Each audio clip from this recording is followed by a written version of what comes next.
আসসালামু আলাইকুম everyone, welcome back to my channel Runa kitchen.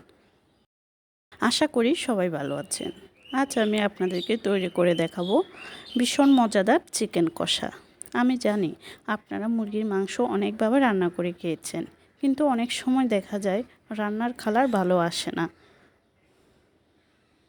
তাই আমার এই পদ্ধতি ফলো করে মুরগির মাংস রান্না করলে আশা করি নিরাশ হবেন না। তাহলে চলুন মূল রেসিপিতে চলে যাই। এখানে আমি 1.5 কেজি পরিমাণ ব্রয়লার মুরগি রান্নার রেগুলার পিস করে কেটে নিয়েছি। আপনারা আপনাদের পছন্দ অনুযায়ী বাড়িয়ে কমিয়ে নিতে পারেন।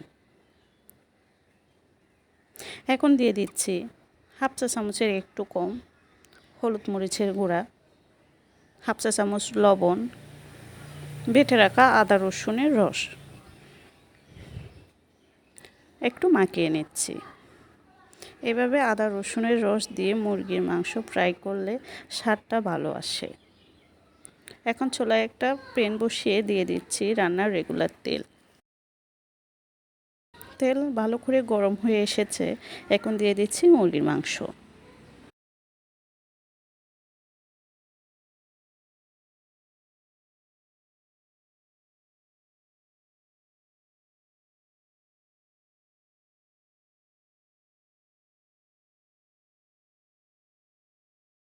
সবগুলো মাংস আমি একসাথে দিয়ে দিয়েছি।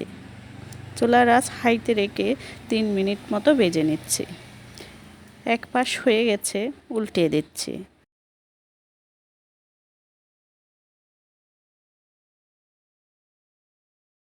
এইভাবে মাংসের 2 পাশ ভালো করে ভেজে নিয়েছি। এখন চুলায় একটা কড়াই বসিয়ে দিয়ে দিচ্ছি 2 টেবিল চামচ সরিষার তেল। তেল গরম হয়ে আসলে দিয়ে দিচ্ছি একটা পেঁয়াজ কুচি, হালকা বাদামি কালার করে ভেজে নিচ্ছি।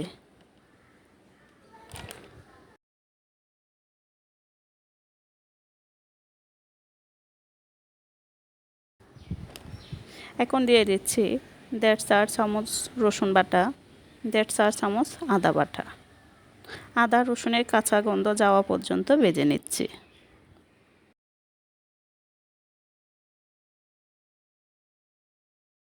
মাংস ভাজা তেলগুলো এই পর্যায়ে দিয়ে দিচ্ছি।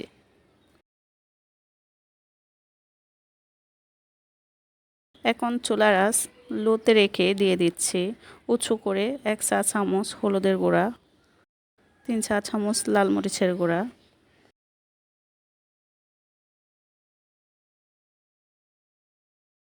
1 চা চামচ ধনিয়ার গুঁড়া, 2 চা চামচ জিরা বাটা।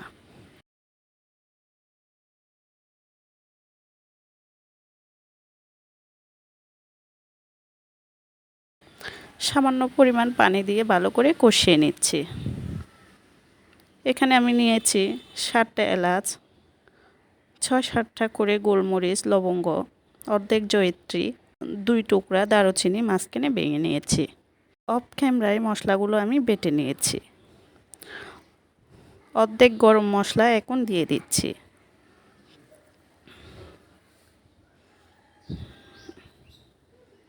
কালার অনেকটা পরিবর্তন হয়ে এসেছে,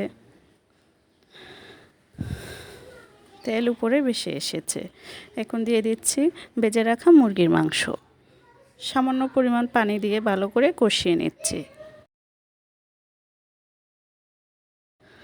সরাসরি ঝোল না দিয়ে এভাবে সামান্য পরিমাণ পানি দিয়ে মাংসটা কষিয়ে নিলে স্বাদটা ভালো আসে।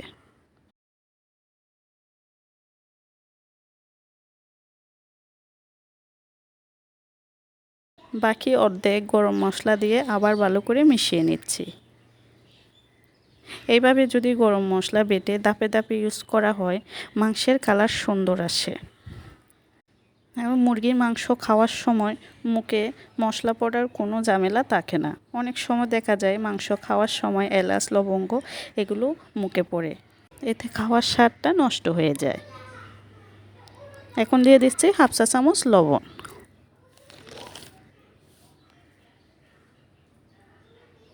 এই সময় নাড়াচাড়া অবস্থায় থাকতে হবে, না হলে কড়াইতে লেগে যাবে।